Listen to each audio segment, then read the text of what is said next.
We are back on the Rational Boomer podcast. Hopefully, your day is going well. It is Sunday, weekends, a little low key, but we've got some things to talk about. I'm down in Georgia. Some people have said to me, God damn it, fix the books behind you. They're not my books. I'm in a pool building. I got away from my condo because my wife and son are there. There's no privacy. So I come to this pool building at about 11 o'clock at night, Georgia time, Eastern time, and I do the podcast. The books behind me, I'm not straightening those motherfuckers out. They're not my books. Fact is, if I straighten them out, I'd probably break some HOA rules. So I'm not even fucking doing that at this point. Um, when you come down to Georgia, when we come down to Georgia, it's not always really like a vacation. I mean, it's always relaxing. We always enjoy ourselves. We go out to dinner, go see some sights, but we're here frequently. So it's not really like a tourist trip. So there are some things we have to do around the condo. And I got to be perfectly honest. I'm not the kind of handyman type of guy. I mean, I did all that shit when I had a house, but I'm not fond of it. Mainly because I'm not very good at it and I get frustrated with it because I'm not good at it. I just soon pay somebody to do it. And yesterday, my wife says, Hey, you need to put up some blinds. Now, it was just one set of blinds, not a big deal, but I've always hated putting up blinds. I don't know what it is. It's a hassle. Now I got to put these brackets up in the top of the window, whatever, and you've got to put these screws directly into wood, which is hard as a motherfucker. I know it would be better if I had a drill, but I don't have a fucking drill down here. So it's a matter of just trying to screw it in. So here's a 63-year-old guy who doesn't have the best balance anymore, standing on a step stool trying to put these screws in and trying to do it straight so it doesn't get fucked up. I really hated doing it. My wife admonished me for bitching about it, and maybe she had a right. I said, honey, I'm on vacation. She said, vacation from what? All you do is TikToks and podcast. I said, whoa, whoa. I realize when I do the TikToks and the podcast, I make it look easy. But can you imagine how hard this would be if I wasn't a fucking genius? Yeah, she scoffed too. So anyway, I put up the blinds. It took a while, and I was annoyed when I got done with it. And my son says, Hey, old man, why don't you just go relax a bit? And I looked at him because he was being sarcastic. I said, Dude, do me a favor. If your mother asks me to do anything more like this again, I want you to get on the phone to the county and accuse her of uh, elder abuse because this is fucking ridiculous. Well, he laughed. Mom didn't laugh, and hopefully she's got nothing planned for me today. Because you know what? Not fucking doing it. Not doing it. If she needs something done in the house, in the condo, we're going to hire somebody to do it because it's going to get done right, and I'm not going to get frustrated. We uh, we have a long-standing rule now too. Over the years, you buy furniture and shit like that, and she and I, or the boys and I, or the boys and I and she would move furniture into our house from wherever we got it from. And I have to be honest. Every time my wife and I try to move some furniture, it doesn't have to be really heavy. It's just bulky and awkward and shit. But every time we move furniture, that is absolutely the closest time where my wife and I might be pushed to a divorce because it always gets ugly. And then you throw my sons into it when they were around to do that, and that didn't help matters much either. So I told my wife, I said, You can buy whatever you want. Just make sure that motherfucker's delivered. I don't care what it costs, we're delivering it. It's just too much frustration. I'm too old to be lifting up heavy shit. I used to do it when I was younger. I could still do it now, but I don't want to fucking do it. I should have that luxury at my age after all these years. Anyway, yesterday was the anniversary of the insurrection, January 6, 2021. Yesterday was the third anniversary of that horrific day that we all watched on TV. And as kind of a celebration of that anniversary, the DOJ arrested three more insurrectionists. They finally tracked those motherfuckers down, indicted them, and put them in jail, and is going to put them on trial. And this, of course, is driving all the Republicans nuts.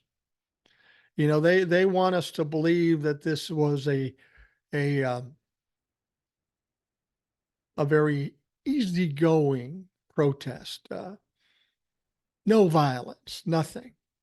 Fact of the matter is, we all saw it on TV. We saw windows being crashed, cops being bludgeoned with fucking flags and all this stuff. I can't believe they're still standing by this after all the video that's been exposed. And now we're seeing more video coming out, more damning video, more violence.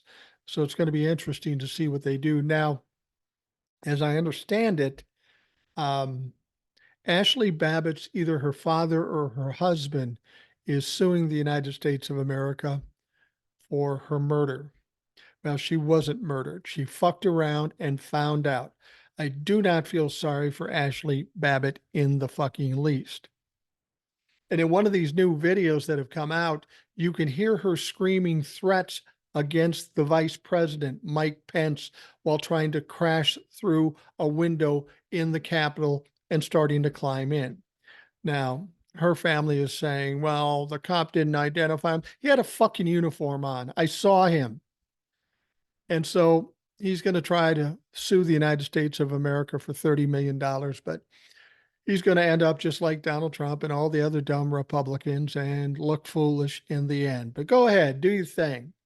Let's see what you got. To this day, I don't feel bad for Ashley Babbitt. She had some choices in life. She could have been a good person or she could have been an insurrectionist. She decided to become an insurrectionist and she got her ass killed. And I say, fucking good. Good. All right. On that happy note, we're going to get to some emails. We've got a number of emails today. First one says, hi, Boomer. It's been interesting hearing you and Old Soul and Eric give different takes on if Trump will be the nominee and if that's good or bad. Now, there's a lot of speculation there. Now, I'll be honest, Boomer. You can take this Sharpie I'm handing you and write on my freakishly large forehead. Here stands 200 pounds of pussy ass bitch. Read the idea of Trump being the nominee. I'm assuming I can write that on your forehead. Trust me, if given the chance, I will fly down and actually do it. Anyway, not that I think he'll win, but I know the Vegas boys will have the odds above a game of one in the chamber Russian roulette. And I don't play that shit either. I'm not a gambler like you and Old Soul. I'd like to submit the ideal scenario. It is for him to lose in the Republican primaries. That gets the most birds stoned at once. That's the one I'm pulling for. And Eric, who is one smart cat, by the way, made me think that it could just maybe start in Iowa. Well, it could, but if you trust polling, and of course I don't, Trump is way ahead in Iowa. Theoretically, he should win in a walk. But, again, the polling is the polling, and it would be hilarious if Donald Trump lost to somebody, anybody in Iowa. The emailer goes on to say the 14th Amendment solution will martyr him, and a general election where he even has a chance is too much risk. And when he loses, he'll still carry on no matter what until he's incarcerated. Him losing in the primaries fulfills what Sol talked about, even more so because it's Republicans only rejecting him at the ballot box. Get your point, but I have something to say about that. It's also so predictable that he'll say it was rigged, which will have almost everybody saying, please, motherfucker. So it effectively kills the election fraud narrative. Finally, and most important, me and about a half of your peers won't have to wake up at 4 a.m. on election day night like we have twice before in 2016 and 2020. And in the terrible silence and darkness of that hour, be afraid to look at our phone to see if Donald Trump is the president. I ain't led a trouble-free life, Boom. I was on a tractor by 9. I've been to 50 or so Grateful Dead shows and consumed maybe 5,000 cheeseburgers. I'm not sure that wouldn't all be too much for an old ticker. Best, Garage Door Jeff. P.S. What becomes really fun in this scenario is the Republican convention. Would they try to subvert their own voters and say, fuck you, Trump is the nominee? Will Trump try to stage another January 6th event? These fucks are in such a hole, they deserve every inch. I understand your point about the primary, that the Republicans would decide it and then they couldn't bitch about the Democrats.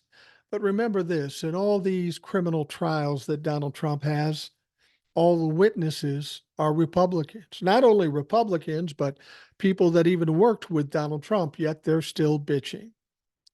I think maybe the independents and the conservatives in the Republican Party might get a wake up call. But that 25-30% that are his base will believe nothing less than Donald Trump being the Messiah and the king. That's all they're going to believe. There's nothing you can do to make them believe that the election isn't rigged, whether it be the primary or the general election, should Donald Trump lose. And he most certainly will. I think what's going to happen, though, you have to understand that in 2020, it was a far different situation than it will be in 24. Just too much has gone under the bridge. We know too much about Donald Trump. He had 71 million or 74 million people vote for him in 2020, but he won't get anywhere near that. A lot of people voted for him because they just vote Republican. They're not going to risk that. They either won't vote, they'll vote for a third party, but it doesn't really fucking matter. As long as the Republican Party is split up, they fucking lose. I really don't know how this is going to play out. The only thing I know for sure in my heart, Jesus told me Donald Trump will not be the president in 2024. I don't even think he'll be the nominee. And the reason I don't think he'll be the nominee has nothing to do with the primary, has nothing to do with anything. It's just a gut feeling about this. Donald Trump in 2024 is going to be 78 years old, not very healthy, mentally or physically. This guy has so much shit piled on top of him, so much pressure. Now, I know he's delusional and he's maybe not paying attention to the trouble he's truly in, but eventually it's going to hit him. Eventually, he's going to try to do things, it's not going to work, and then he's going to freak out. And that kind of pressure, it's hard to say what it'll do to somebody. It's not going to be healthy for him. I think one way or another, Donald Trump will not be able to run for the presidency in 2024. I have nothing to prove that, no facts to back me up. It's just a gut feeling. So we'll see what happens. But Jeff, send me your address anyway in case I get the opportunity to write on your forehead. I'm not going to miss that. All right. The next email says, hey, Mike, I'm actually writing today to try to help our sociopathic piece of shit friend, Dirty Diaper Donnie. I know his imbecilic sheep are running out of money he can grip from them. Excuse me. And so let's face it, the lawyer fees are growing as we speak. It must cost a great deal of money to have amazing legal minds like Alina Habba. So here's the idea. I can't believe Depends hasn't pitched it to him. A brand new line of adult Trump diapers. Yes, I know saying adult and Trump is an oxymoron, but work with me here. They can produce a new line of adult diapers with a picture of Trump on the rear. I like that so far. Now, when his skin color changes from orange to brown, that means it's time to change his diaper. Now, I really like that. There really were some diapers that changed color when kids wet themselves or shit themselves. It only seems reasonable that we would do the same thing from a former president. I like it. I like it. I don't know if they'll come out with it or not. You know, maybe they can come out with a Confederate flag diaper or, I don't know, sheep. The sheep goes from white to black because he's a black sheep and he shit his pants. I don't know. You had the better idea. Let's go with that. He says, come on, Mike, this is a moneymaker. Help me pitch the idea to our Putz friend. The Habas and the Kaises of the world need his money. Thanks for your time, Paul. Yeah, they're running out of money, all right. I don't know what's going to happen when he does run out of money. I got a feeling the lawyers aren't going to hang around much. And then when you have Donald Trump with no lawyers and horribly guilty, I'm looking forward to it all. Next one comes from Z Man. He says, "Hey, Boomer, great podcast today. Do you think Scotus would deliberately allow a constitutional crisis?" Go, Letitia, 375 million, Z Man. Um, would they allow a constitutional crisis? I don't think so, because you got to understand with Donald Trump, the time he has left in the spotlight is limited. These members of the Supreme Court have lifetime positions. They're going to be around well after Donald Trump is either in jail or under the ground or just forgotten or considered a pariah and just shunned.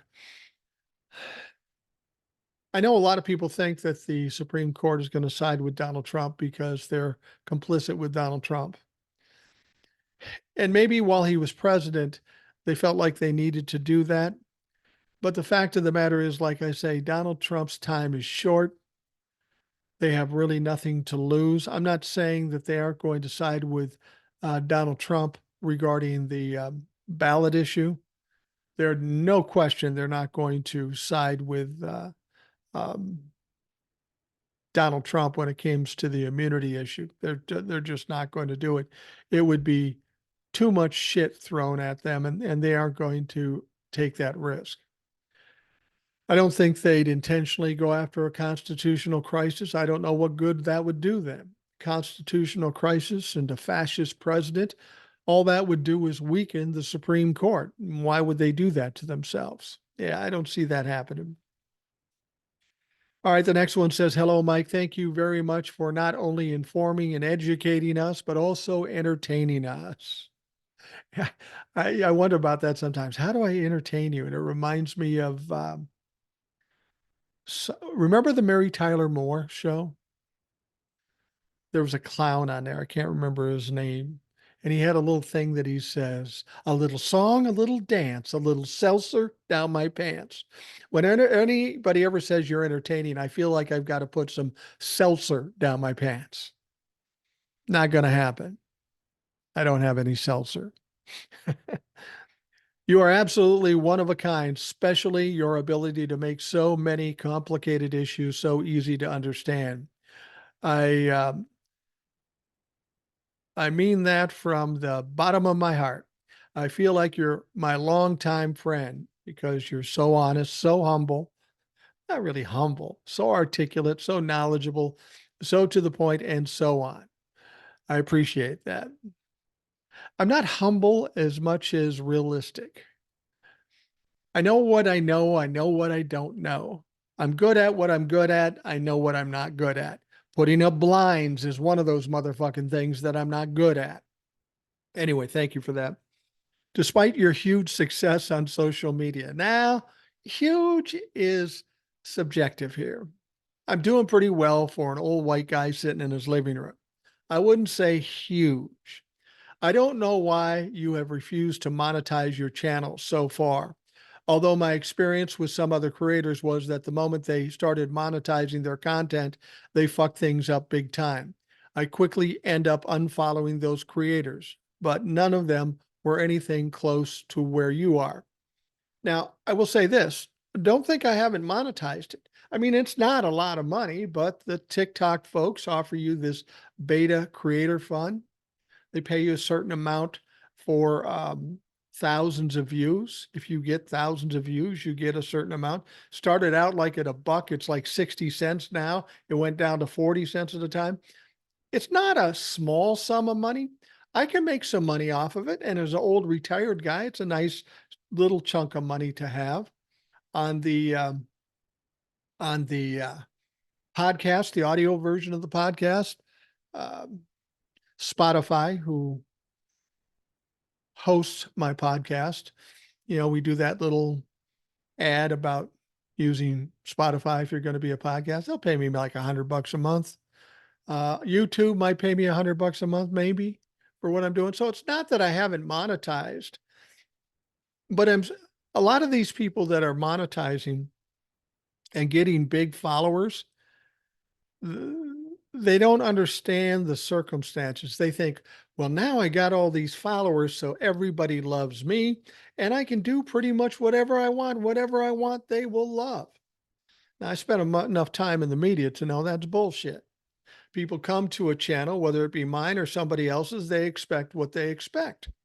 If there's something that you did that attracted an audience, you should continue to do it and do it better if you can as time goes on. From time to time, I will tell stories, but that will never be the main part of any of my videos. Sometimes people get into their personal stuff. They're crying and whining about this or that or the other thing, or how other creators are picking on them. I tell you what, other creators don't fucking talk to me. I don't know why, but they don't. And that's fine. I don't need other creators talking to me. I got enough to do talking to you folks. So I'm good with that. So I have monetized it a little bit. I'm making a little bit of money, nothing to get crazy about. But even though it is monetized, I'm not changing shit. Why change something that works to something that just feeds my ego? I mean, coming on here and doing the podcast and knowing that people are listening every day, that feeds my ego pretty good. Or doing a TikTok and having 50,000 people watch it, that feeds my ego just enough. And I'm not crazy enough to change it because that would be stupid. Plus, I don't want to do it. Email goes on. Regarding how I receive my news nowadays, I was able to convince my wife to cut the cord. Good for you. My wife only watches one particular movie channel. For that, we order streaming. I was only using cable TV for news, but I got tired of seeing the same six motherfuckers nights after night. Yeah, I'm kind of with you there. I got tired of being brainwashed by the cable networks. It had been close to 15 years since I stopped watching the fuck news because my tolerance for those motherfuckers had dropped to only a few seconds at a time. But lately, I felt I was done with CNN and MSNBC too. Nowadays, I only listen to two political podcasts. The number one, by leaps and bounds, is yours. Thank you. The second is Tom Hartman's. I'd like him too. Not familiar with him. I'll have to check that out. Many of his views are similar to yours, although his channel is heavily monetized due to mainly being on broadcast radio. But I am okay with that because he sounds not to be fake. Also, he's very knowledgeable about many subjects, but the poor guy needs to make a living too. So it's unreasonable to expect creators to make money off their efforts and contents. I don't know if you plan to monetize your channels. I hope you do so because you deserve something for all these efforts you're putting in night after fucking night. Take care, my friend. Regards, Joe. I tell you what, I feel like I'm one of the fortunate few. When I was younger, and I'm sure I'm not the only one that thought this, thought, if I could just do what I want to do and not worry about money, not even make tons of money from what I'm doing, just not have to worry about money. Well, that's where I'm at. I have monetized a couple of things with TikTok and the podcast. I make a little bit of money there. It's fun money more than anything. But when I started this, I knew I didn't have to go at this to try to make income. My wife and I have pensions, and we have Social Security, and we have savings, and we have income from investments. We have more than enough money to pay all our bills and do whatever we want. We're not rich. We're not millionaires. We're not going to buy big houseboats. I got a 20-foot pontoon boat. I don't have brand new cars, but they're new. They're late model, okay? And they're good cars. That's all I need. I don't want the headaches of having a lot of money or a lot of toys. I want to streamline everything we do. That's why we moved into a condo and bought another condo down here. So I'm one of the fortunate folks that get to do exactly what I want without having to worry about keeping the lights on. So thank you for your email. Next one, congrats on your 300,000 plus status. I'm honored to be a peer about Trump and Korea. I hope he doesn't pay that loan back. Maybe Kim Jong-un will solve our problems for us. Gussie. Um, you know what? There's a lot of other leaders and groups around the world that probably aren't too happy with Donald Trump. I don't know, maybe Mossad in Israel, maybe Kim Jong un. I don't know. He is protected by the Secret Service, and for a foreign country to come and do something like that, that might blow some shit up. So I don't know that we would expect to see something like that. But it's nice to know that the hatred for Donald Trump is worldwide, from leaders all the way down to paupers. All right. The next email. Hi, Mike. On Friday evening, ABC aired a program, Impact X Nightline Season 2. I implore any of your listeners who may not have watched it to go online and find it. On the program, Diane Sawyer interviewed women and men who were mainly white, Republican, and pro life. These women were from Texas, Florida, Idaho, Louisiana, Alabama, etc. That is until they faced severe pregnancy complications. These were all unwanted pregnancies. They showed videos of excited parents with positive pregnancy tests. One by one, they told their horrific stories. Some were experiencing life-threatening complications, but since they weren't on death's door, they were sent home. Some with the nurses asking if they could pray for them. What the fuck?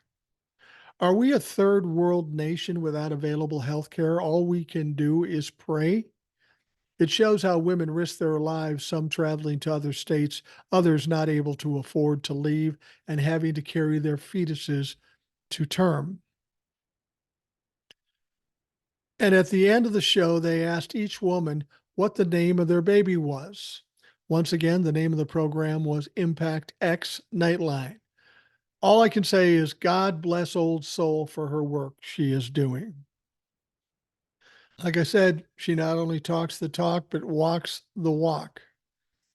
Old Soul's an amazing young woman. She's incredibly smart, incredibly articulate. Every time I talk to her, I learn something. And like I say, I'm 20 years older than she is. I got to tell you, it's rare for my sons who are in the 30s to teach me jack shit. But Old Soul, and I think it's not so much, well, it is intellect, but just her manner. She's very calming. She's very um, easygoing about this. She's obviously very emotional about some of the things she deals with. I can sit and talk to her, and when she recalls a story of somebody she knew or something she went through, you can see her getting visibly upset. And somebody to be that sensitive and compassionate, that's hard to find these days. Most people in this world are first and foremost worried about themselves, and then after that, maybe they'll worry about other people. This country needs more people that are worried about others and compassionate about others. And what we're looking at with the Republican Party is people that just don't give a fuck. They want what they want, regardless of the pain and the struggles and the trials and tribulations that other people will experience, up until the time it hits them. And then all of a sudden, they want special help because they think they're special people. I can think about one such person. Name is Steve Scalise. He's in the House of Representatives. He's a Republican, and he is a Trump bumper, without question. You might remember Steve Scalise. There was talk of him becoming the Speaker of the House, but he couldn't get the votes. Steve Scalise was part of that group of members of the House that were in that baseball game where some of them got shot by some good citizen with a gun. He went to the hospital and struggled mightily for a long time, but fortunately recovered. Well, if anybody ever questions whether karma is a thing, Steve Scalise is the poster boy for karma. See, recently we heard that Steve Scalise contracted cancer, and it sounds like it's pretty serious. I don't know to which degree or what stage he's in, but it seems pretty serious. So I believe today, tomorrow, the next day, something like that, Steve is going to start stem cell therapy, which is a good thing. And I hope it helps him. I hope it cures him ultimately. But here's the funny thing about Steve Scalise. At one point, there was a bill regarding research, expanding cell research. And guess who voted against that motherfucker? Steve Scalise. Here's a motherfucker that voted against researching stem cell therapy. And now his life depends on it. If that isn't God saying, listen up, motherfucker, you better start paying attention. Now, it's going to be interesting to see how this works, if it works with Steve Scalise. And honestly, I hope it does. Somebody getting cancer isn't something that I would wish on my greatest enemy. It's a horrible thing. In fact, I was down on the dock here in Georgia. There's a like a little pier that goes out into the intercoastal waterway, and there's a gentleman and a wife that are always down there. It's great. They have crab traps, and every day they throw the crab traps out there. Every day they come back, they get 3 or 4 crabs. I say, you do this every day? And he said, yeah, we do it every day. I go, what do you do with the crabs? He goes, we have fucking crab for lunch. What do you think? Every day? He goes, yeah. I always just thought that was cool. And they were a nice couple. They were from New Jersey, and then they lived in Mexico for a time, and they decided to come to Savannah. Great couple, very nice people. Well, I hadn't seen them for a while because I hadn't been down here for a while. They stay here all the time. And I went down to the dock and I saw him. His name is Dave. I said, hey, how you doing? We talked, and it was a good conversation. And then toward the end, he told me that his wife had cancer, and he didn't know how long she had. When she goes to the bathroom, it's almost all blood. That's a bad sign. She's tired all the time. Her eyesight is starting to fail. And I felt so bad for this guy because he's a great guy and she's a great woman. They're kind of the Eastern attitudes, a little more abrasive, but with me, what the fuck do I know? I'm a little abrasive myself. So I was saddened to hear that. I didn't get to see her today. She was back in the condo sleeping. And I think about that. I think about these people having to struggle with that. And I've known other people that have had cancer and struggled with it. Um, and I just wish our members of Congress could get a look at the faces of these people that know the end is near, that death is inevitable, and their lives, the ones that survive, are going to change drastically forever. If you could have a little compassion for people who need it, maybe it would help you vote for the right things when it comes up in Congress, instead of worrying about what Republicans or evangelicals would like and will vote for you about. How about working for people? How about trying to relieve some of the problems and difficulties for the people of this country? In essence, that is your job. And for whatever reason, you're missing that point. You're appeasing yourself, you're enriching yourself, and ignoring the people that are in true need. So Steve Scalise will get his stem cell research or stem cell therapy or treatment, in spite of the fact that he voted against stem cell research. Fuck you, Steve Scalise, because you might get your help, but some other people maybe didn't get the help because of you. And if you had a little compassion, a little decency, maybe you'd know that. All right, we are going to take a quick break and we will be right back.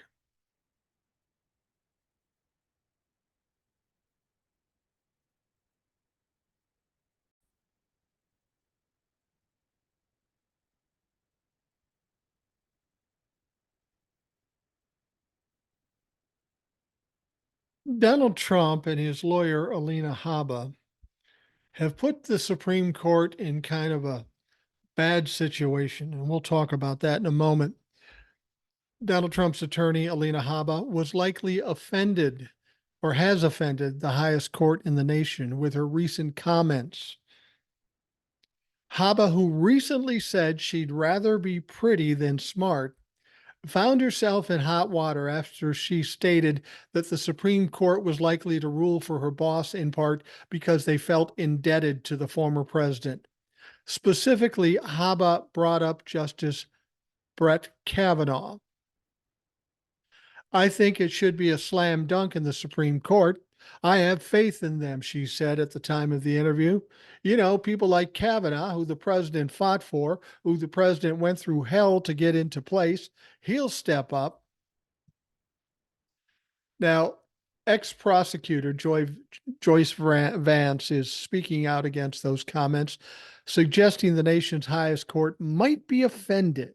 She was asked about that statement while appearing on MSNBC. Now, the reporter said, Joyce, your reaction, the host asked after playing a recording of Haba, especially when we have been talking about the legitimacy of the Supreme Court, the reputation. Joyce Vance went on to say that was really an appalling statement for any lawyer to make, and particularly a lawyer involved in a contest like this. All federal judges are appointed by a president from one party or another, and we expect all of them to leave that political origin story at the door when they take the bench. Now, she continued, they decide cases based on the laws and the facts and not on the president who got them there. So I think that this is, in many ways, impugning the character of some of the Supreme Court justices. I hope they're deeply offended by her comments. They should be. The real problem, according to Vance, is that Trump and those around him continue to cast into disrepute all of our important democratic institutions. Trump has attacked the FBI. He's attacked his successor, Joe Biden. He's attacked members of Congress. He's attacked the courts. He's attacking fucking everybody. Vance then alluded to the Supreme Court's own scandals. I think we have to be frank here and say that the court has ethical issues of its own making, but this is really the last straw. It should not be tolerated. Something else that Donald Trump said recently, referring to the ballot issue with the Supreme Court, he basically said, listen, they better side with me or there's going to be trouble. Trouble? What kind of trouble are you going to make, Donald, against the Supreme Court? See, what Alina Habba has done is basically suggesting that there's some kind of quid pro quo that the Supreme Court justices that Donald Trump appointed, they apparently owe something to Donald Trump, which would be contrary to what a judge is supposed to do. Now, the judges know this, but Alina Habba has put them in a bad situation. And then you throw in the fact that Donald Trump is literally threatening them with trouble if they don't side with him. This puts the Supreme Court in a bad situation. Now, if they were going to side with Donald Trump regarding the ballot issue, if they were going to do that anyway, and they do, then all of a sudden they look like they're complicit or afraid of Donald Trump. So now what do? If they were going to side with Donald Trump, do they go the other way just to prove that they're not in bed with Donald Trump? You see the problem here? They have to make a decision and then they have to look at how it's going to be perceived. And the way it's going to be perceived is controlled by Donald Trump and Alina Habba. You can see how they might be a little angry about this. You basically pigeonholed them. You basically put them in a bad spot. And you know, these Supreme Court justices are kind of arrogant fucks anyway. They are not going to like it. I don't know how this is going to affect the ultimate decision. It shouldn't at all, but we know how the Supreme Court thinks, and it could very well impact things. Whether that's positive or negative, I don't know, but we'll have to wait and see. Now, Joe Biden did something that we've been waiting for a long time. Joe Biden did a speech outside of Valley Forge, Pennsylvania. Biden decimated Donald Trump. His promises of authoritarianism and his attacks on American democracy is what is being called one of the most powerful speeches ever from a stage just miles from Valley Forge. Now, some people are saying that this is maybe his most powerful speech. I haven't heard all of it, so I need to listen to it. But Messenger's politics editor, Marty Cady, said, "This may be the most powerful speech just a few minutes in Biden has ever given." And I don't doubt it. Biden's kind of low key, but he needs to fire things up now that we're in the home stretch of the 2024 election. Congressman Joe Walsh said, "He's going at Trump by name and head on, and I love it. And the country needs it." Republicans cannot defend what Joe Biden is forcefully calling out. They just can't, he added. Now, Biden, at times angry and at times passionate, repeatedly tore into his likely 2024 political opponent, Donald Trump, in what the New York Times described as a ferocious condemnation of the ex-president in a searing speech. He refuses to denounce political violence, so hear me clearly. I'll say what Donald Trump won't. Political violence is never, ever acceptable in the United States.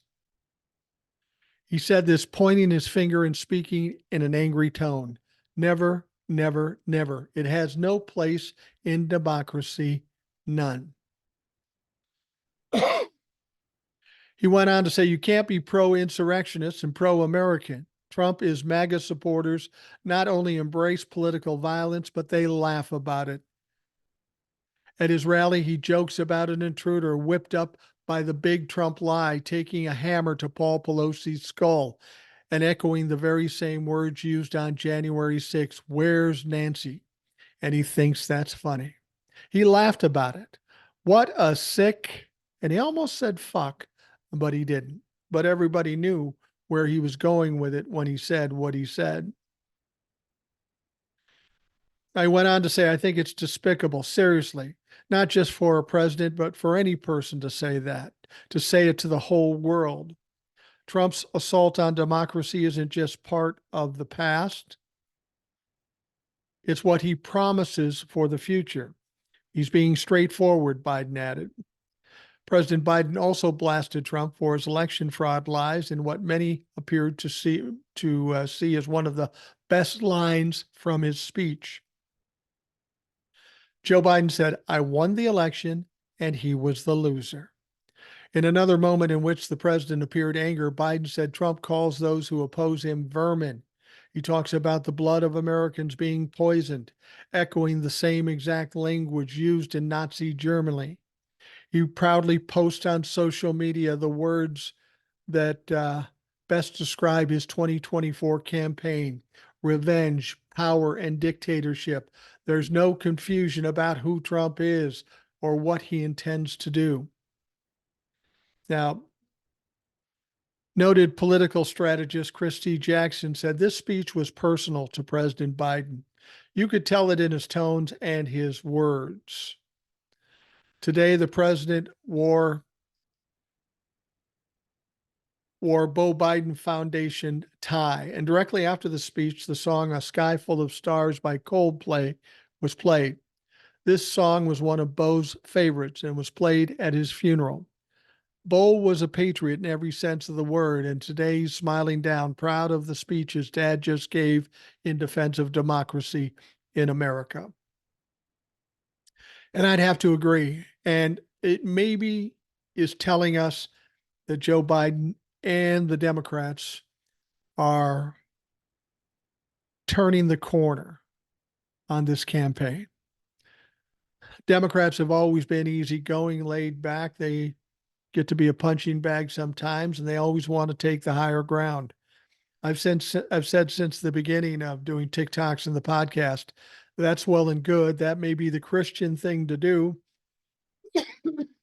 But when you're fighting with bullies, sometimes you have to get in the mud with them. Sometimes you have to give them what they're giving you because that's the only thing they understand.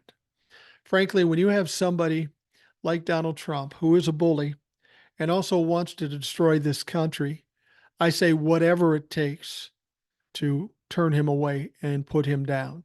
And when I say put him down, I'm not like putting down a dog. I mean, put him down out of the narrative, out of the equation. We have to be willing to do virtually anything. That's how much is at risk in this country. If he's allowed to continue, not even if he's allowed to be president, say he doesn't become president, as long as he can spew his shit into the narrative, he's going to be a problem in this country. Excuse me. Something caught in my throat. No cold, no cold. Now, of course, Donald Trump held multiple rallies in Iowa over the weekend as the caucus date approaches, about 9 days. He made campaign promises such as solving the Ukraine war, saving the country from President Joe Biden, and then speaking in Newton, Iowa, to build a giant dome over the country to protect us from a hostile source. Now, way back, I did a TikTok because he said something like that back then. That TikTok, for whatever reason, literally went viral. I'm talking 5, 6, 700,000 views.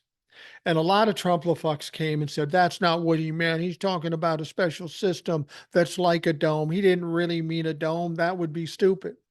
And I told them at that point, no, he meant a dome. And if there was any confusion over that, he just said it again, dumb fucks. Build a giant dome over our country to protect us from a hostile source. How else is there a way to interpret that? Donald Trump believes he can build some glass dome around the country and actually save this country. For fuck's sake. Jesus. Now, he told this story on a campus in the Des Moines Area Community College. Trump emphasized the importance of participating in the Iowa caucus, stressing that he would take part and directing rally goers to sources of information on how to vote in the caucus. He repeatedly blasted rivals Governor Ron DeSantis and former Ambassador Nikki Haley, calling them at one point bought and paid for by the neocons and the warmongers and the corrupt Washington establishment, the military establishment, and they've seen a war they didn't like.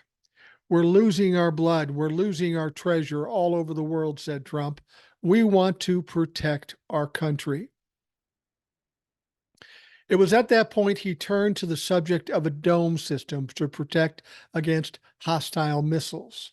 And you know, those domes are starting to work, said Trump, referencing defense systems such as Israel's notable Iron Dome and referring back to Star Wars defense initiative proposed under legendary cold victor Republican President Ronald Reagan in the 1980s. I didn't like it when Ronald Reagan suggested it because we didn't have the technology, said Trump. We do have the technology now. We're going to build a giant dome over our country to protect us from hostile sources.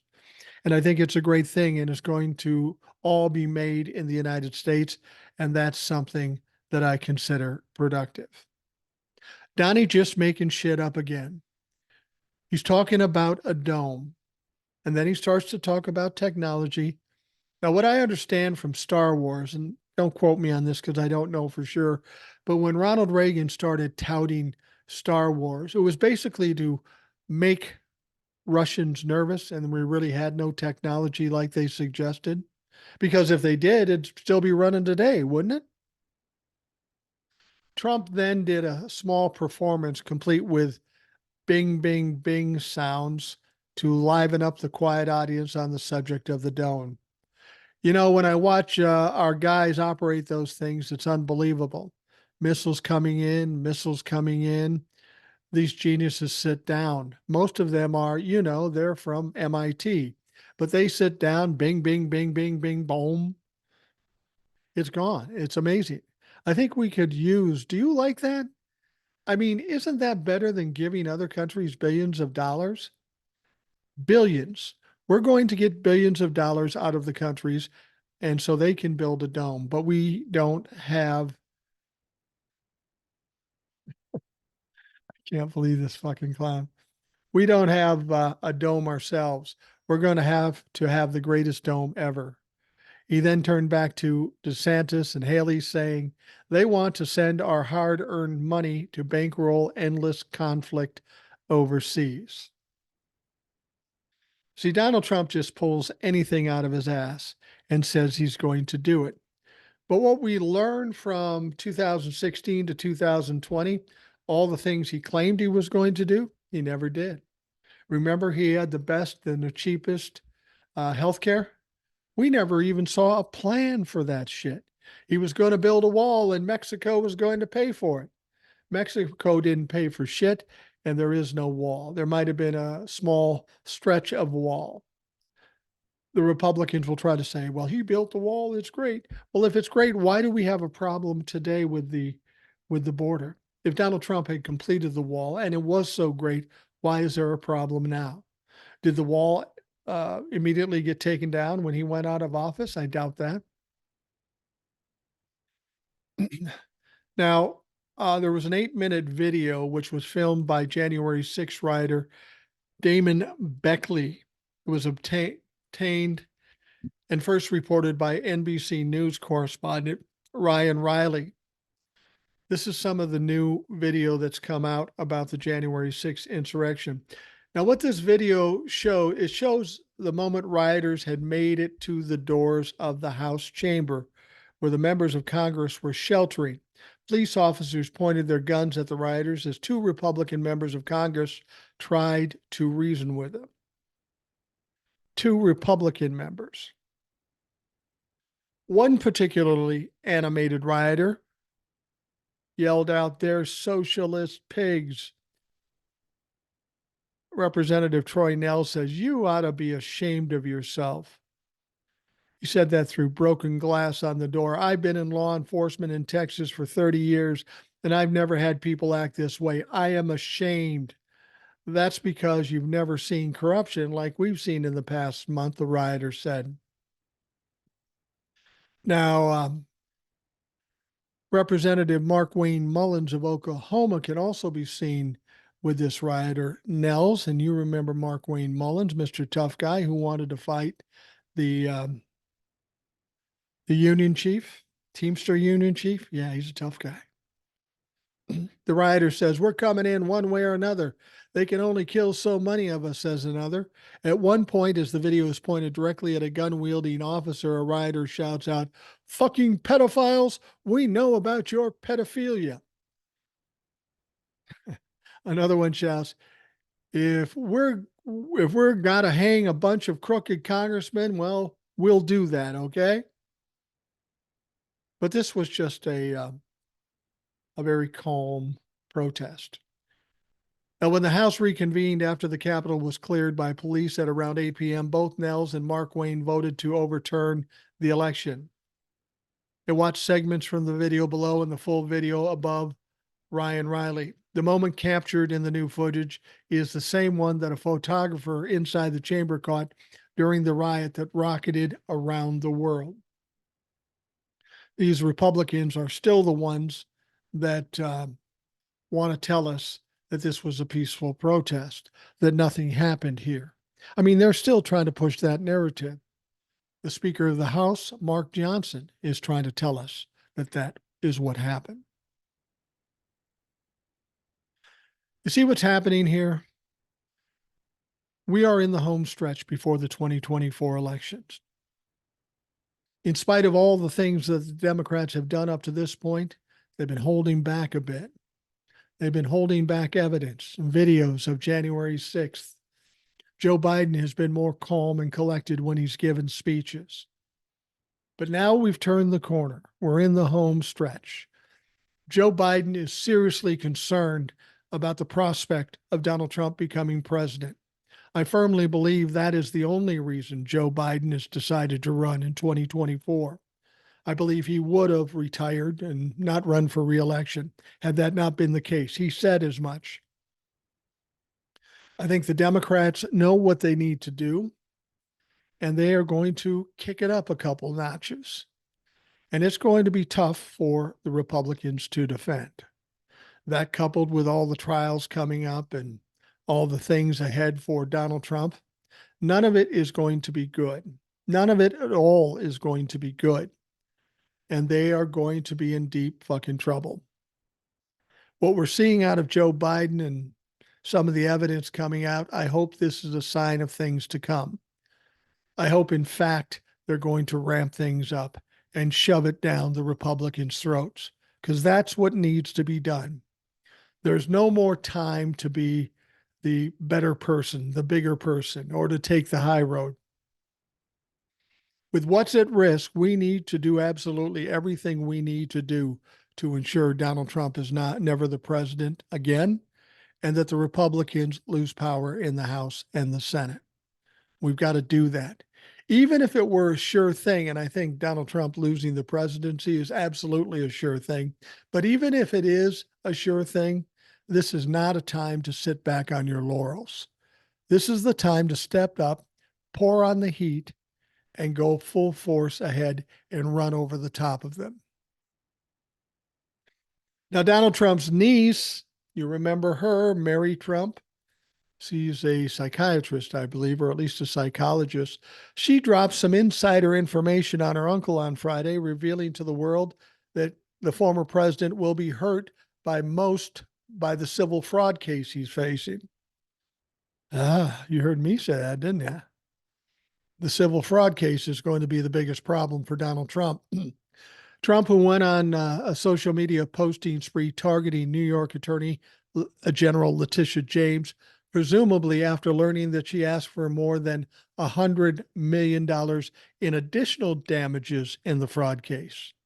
Instead of $250 million, she's talking about $375 million. Well, Donald Trump lashed out at Letitia James, as he is wont to do. He said, "They should pay me."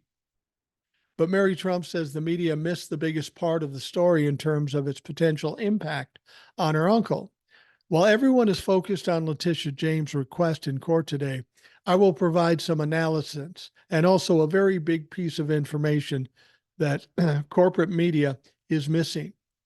She also claimed that it's not the additional funds, but the request to stop doing business in New York real estate industry that really gets his goat.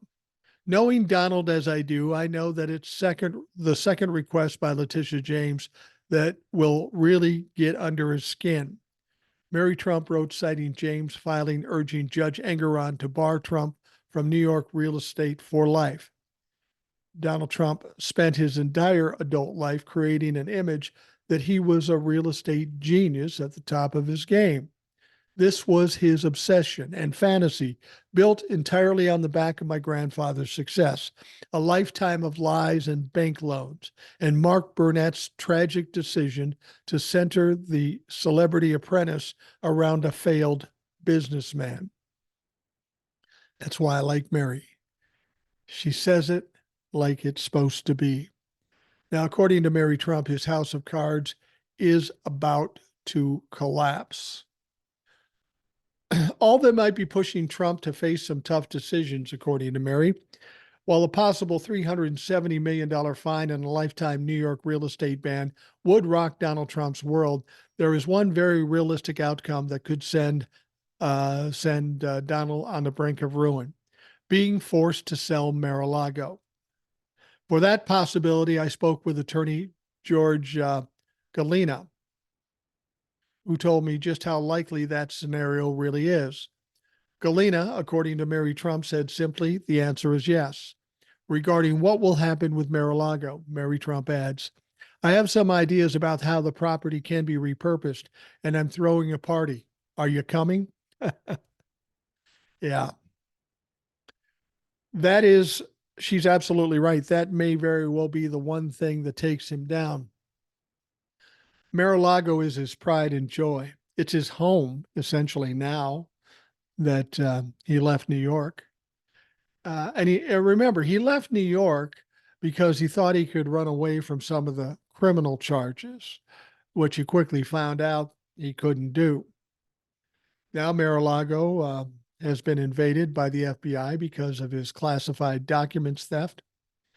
But in terms of his investments, his money, with regards to this lawsuit, I've said it before too. I think it may be the most damaging thing to him because he identifies with money, property, and power. And when all that is taken away, what will be left of Donald Trump?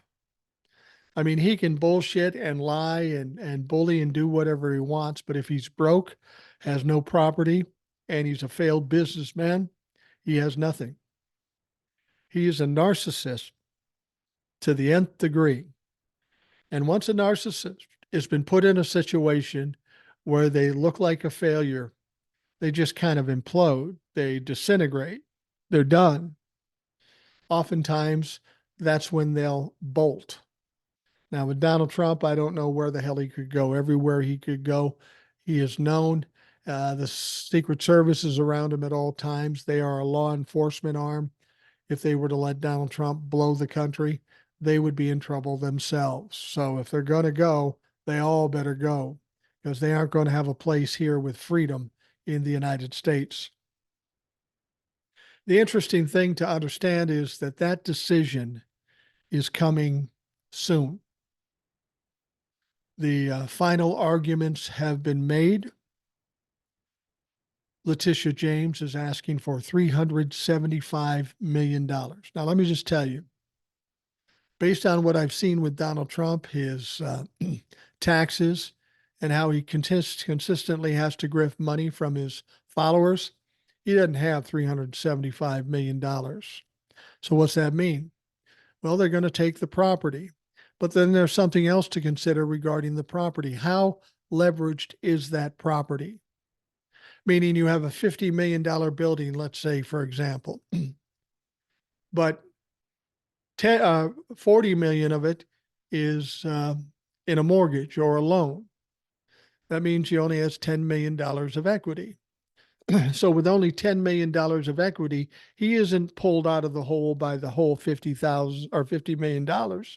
It's only by the 10 million. And if that's the case, that these are leveraged, they're going to have to get rid of more buildings and more buildings. When it's said and done, Donald Trump will have few, if any, buildings or any kind of property in New York. But even if he does, he's not going to be able to run his companies because he's going to be banned from the real estate market in New York. And that will be the killer for Donald Trump. Donald Trump has built his legend on him being a real estate mogul. He never really was, but that's what he made people believe. Now, when it's all taken away from him, when all his money's gone, how is he going to sell people on the fact that he's a genius, that he's a real estate mogul? He will not. And this is the thing that is going to fuck his head up. And before he gets to any criminal trial, like I say, it's conceivable that Donald Trump, after this decision as to how much he's going to pay, he might be nothing more than a shell left. The whole criminal trial and all this sort of stuff is just going to devastate him. And then if by some chance the Supreme Court says, yeah, the Colorado Supreme Court was right, that will essentially take him off most, if not all, ballots throughout the country. The likelihood that he could ever be elected president goes from 1% to minus 100%. If Donald Trump can't win the election for the presidency, all his money is gone, all his property is gone. There's really nothing left of Donald Trump. Donald Trump has no more substance than his braggadocio or his bullying or his property or his money. Take that all away from him. He's nothing but a pathetic lump of orange shit. That's pretty much what he is. And that's what I foresee for Donald Trump between now and November. Donald Trump is going to be brought down to a level he's never seen before. And even though he's been in bankruptcy and people thought he was done, he was always bailed out by somebody, whether it be his dad, Russia, Saudi Arabia, I don't know who. But they aren't going to have the opportunity to bail him out. Because even if they did give him money, he can't do business with his businesses. At best case, he's going to have to relocate to Florida or whatever and build a new business. And then he's going to have to get people trust him after he's been convicted of multiple crimes. That's why I say when this is all said and done, Donald Trump is all said and done. He's got no place to go. He's too old to rebuild. He's going to die penniless, a pariah, and miserable. And that's everything I could possibly hope for. That's everything I could possibly fucking hope for. And I think you can count on it. There is nothing in Donald Trump's future that shows any positive things. That's what I don't understand when Democrats say, well, he could win, he could pull this out. He's pulling nothing out. He's got nothing to pull out with. He's got no leverage. He's got no power. He's got all the evidence going against him. All his witnesses are his friends or compatriots. He's got nothing. There has been few people in this world as fucked as Donald Trump. And if you think Donald Trump is going to pull a magic act and come out of this smelling like a rose, well, you just ain't fucking listening. It's not possible. It's just not fucking possible. And every day I have to listen to people say, well, but what if he does? He's not. It's not possible. It's not, like I said, what if tomorrow I was elected sexiest man in the world? It's not going to fucking happen. And I'm cool with it. Donald Trump is not going to be president. He's going to lose his money and his property. He is going to be a pariah. The day when Donald Trump holds no sway in this country is not that far away. So just fucking hold on and be confident, and you'll get what you're looking for.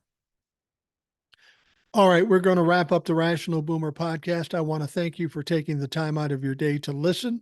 I hope you have a great day, and we'll talk to you again tomorrow.